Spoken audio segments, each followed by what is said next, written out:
Today I'm going to share with you my recipe for the perfect blueberry scone. It has taken years to develop this recipe, and I'm going to share it with you today, and I'm so excited. It has that beautiful, perfect scone texture that's like soft and moist, but not too light or airy. It's like crunchy on the outside and some moist on the inside. And there's blueberries studded throughout with like a light lemon flavor. So much to say, so much excitement, but let's get into it. If you're enjoying this video, be sure to hit subscribe below and click the little bell icon so that you get notified every time I post a new and delicious recipe. So the first step is, in these scones, we're going to make them in the mixer, which makes them extra special easy, but we're going to put all of our dry ingredients into the bowl. So we've got AP flour, salt, sugar, and we've got baking powder. And then we're going to zest about half a lemon into your bowl. You don't have to, this is optional, but I like a little lemon with my blueberries, so.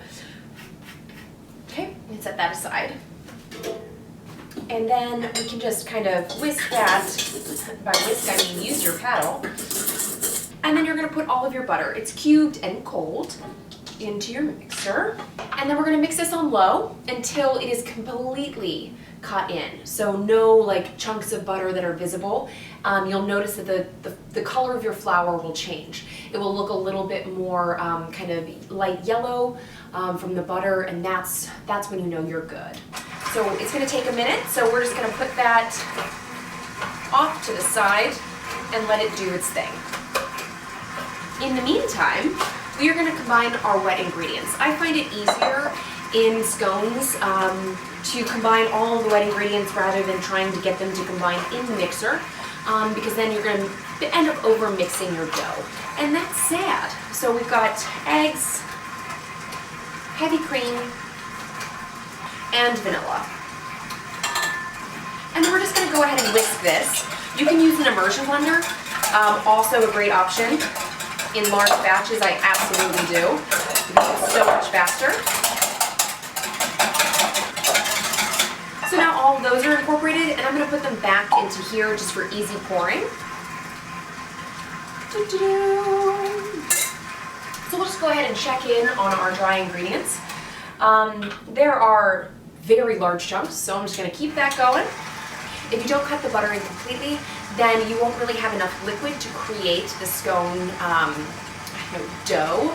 And then you'll have to add more liquid, and then there will be more gluten, and then they'll be tough and not light and moist and fluffy, which is what you want, obviously.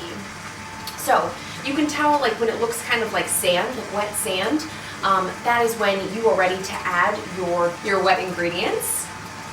You can also kind of like stick your hand in there and just verify that there aren't any big pieces, or pieces at all. I've got a couple little sheets left here, so I'm just going to cut that in a little bit longer.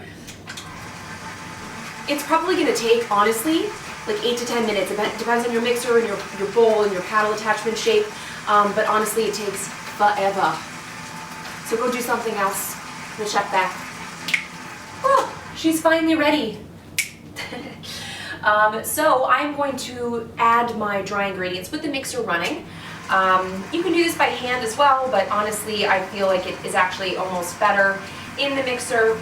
You just don't want it to come together completely, because otherwise then you're going to have a tough, sad scone. We don't want tough, sad scones, do we? No. No.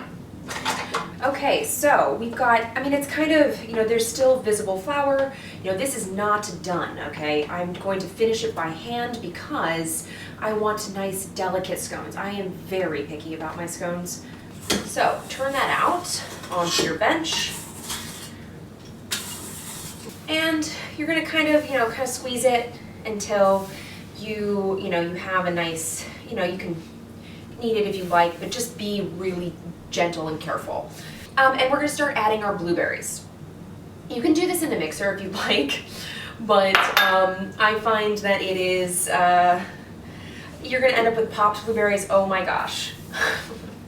You're just going to knead them in there.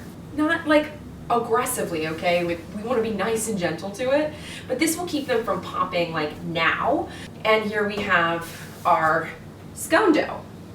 All right, and now we are going to quickly roll it out. I like to just go ahead and get this done, do it in one step.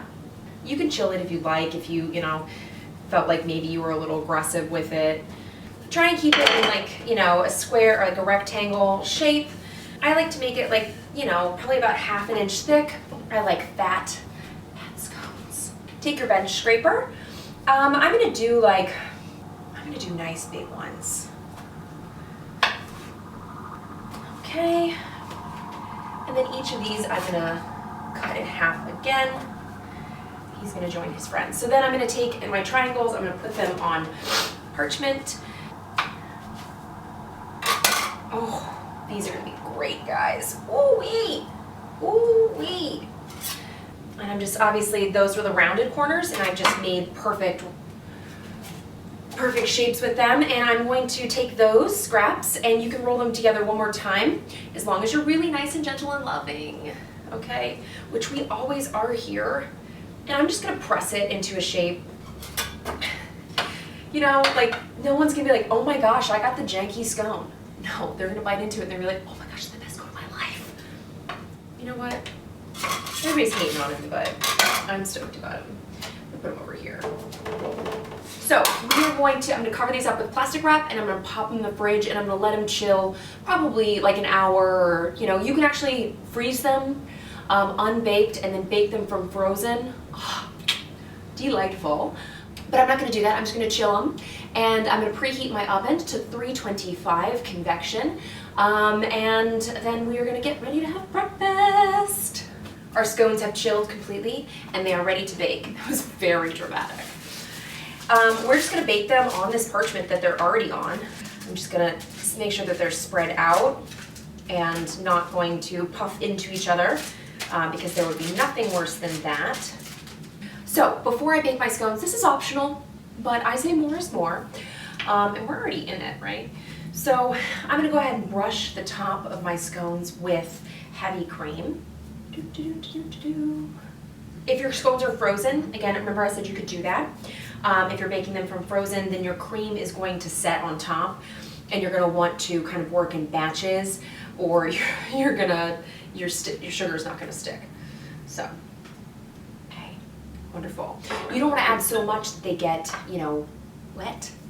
And then just go ahead and generously sprinkle the top with sugar. Yeah, you see this? Generous, okay? Yes, generous. And then we're gonna pop these in our preheated oven, 325 convection, or 325 regular. Don't increase the amount, otherwise they get too brown before they cook on the inside, and that is sad. No sadness. We will check back in like 10 to 15. Probably rotate them every 5 minutes or so, just to see what's going on in there.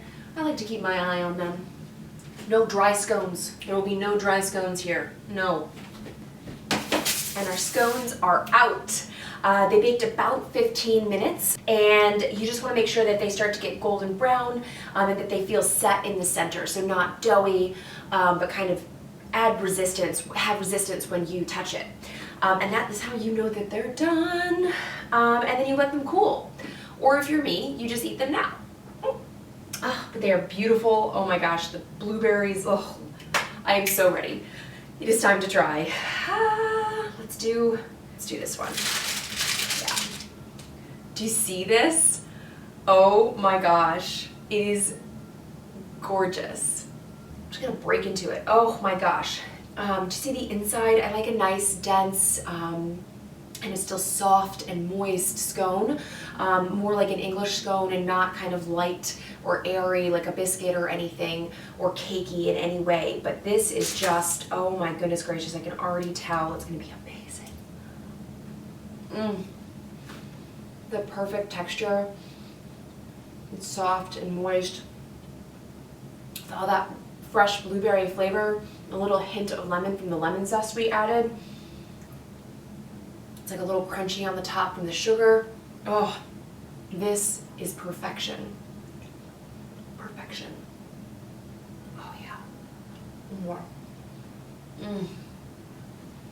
Divine.